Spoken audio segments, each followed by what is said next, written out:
So following on from the previous video of me giving you a summary of what a function is, I gave you this example. Now I'm going to give you this one here. So given that a function f of x equals this thing here, you can from here you can sketch the graph. I've done a whole section on this, sketching. Well, look under quadratic equations. This I've shown you how to sketch this, so you should be able to jump to this, and then from here you can see that the range. Don't forget this graph here. It will extend further up here. Okay, so the whole range would be everything. Looking at this equation here, you can tell the smallest value that f of x can be. Remember, f of x is like your y here. So the y-axis is it's f of x here. So the lowest value that this thing can be, if you look at this here, I've explained. I've done a whole section on this. If you look at this here, you got to ask yourself, what is the lowest value that this whole thing can be? Well, the lowest value that this whole thing can be is the lowest value this thing can be. Now, what is the lowest value that this thing can be here? Well, it has to be positive 3. Okay, it has to be positive 3, making this whole thing here 0.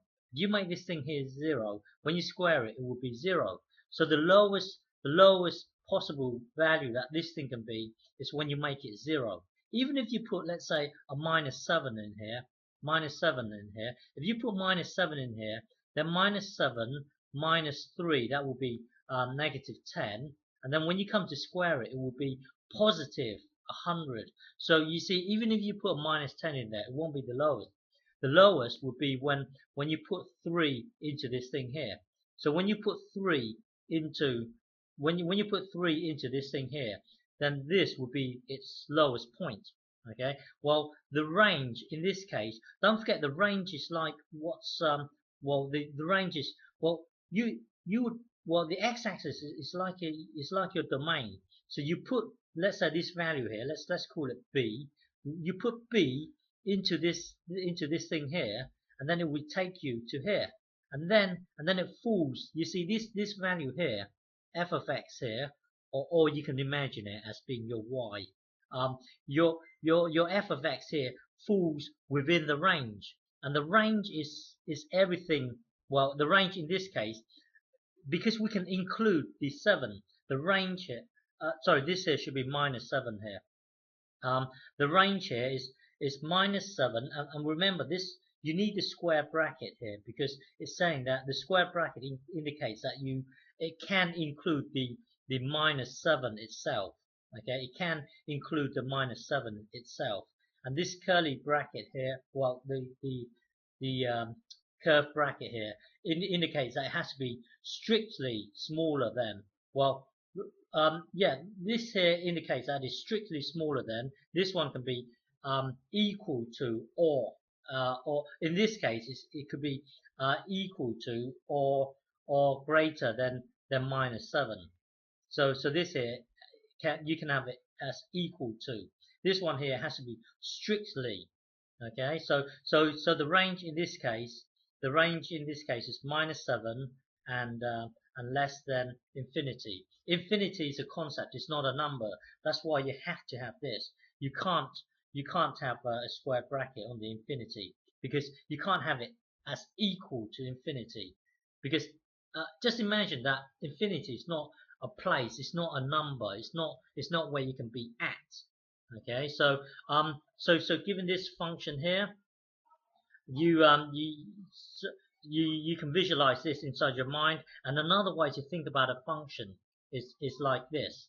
Well, domain is what you can put into this function here. So our function is here. The domain is the things that you can put into the x, and then it spits out a number. So in this case here, if you put the number 3, don't forget this is just another way of thinking about functions. So here, if you put the number 3, don't forget 3 is within the domain here. If you put 3 into the function, it will take you to the number 7. So here you have this. Okay, if you put, let's say, 0 into here, 0, the number 0 into that function, put 0 into the function. Hang on. So you put 0 into here, and then you will have 0 take away 3, so that would be minus 3, and then you square it, that would be positive 9, and then 9 take away 7 here, it will be 2. So when you put 0 into there, it will take you to the number 2. So this one here will take you to the number 2. And looking at this here, 0 will take you to 2. It just so happens that if you put 6 into there, it will also take you to 2. So if you have, you see, if you have a 6 here, it will also take you to the 2. So here, you remember a function, you can have two things pointing to the same value within the range. What a function, remember a function, you can only have one arrow coming out, but on the range you can have more than one coming in, if that makes sense. And looking at this here, minus 8 is down here. Well, minus 8 is not within the range. So minus 8, you can imagine it as being out here. It's not in the range. 7 can be in the range. 6 can be in the range. But the thing is, minus 10 would be out here, because you will never get to minus 10 if you put something into this function here. You can never get to minus 10. So well, this here is just another way of looking at the whole thing. Okay. In the next video, I will give you another example.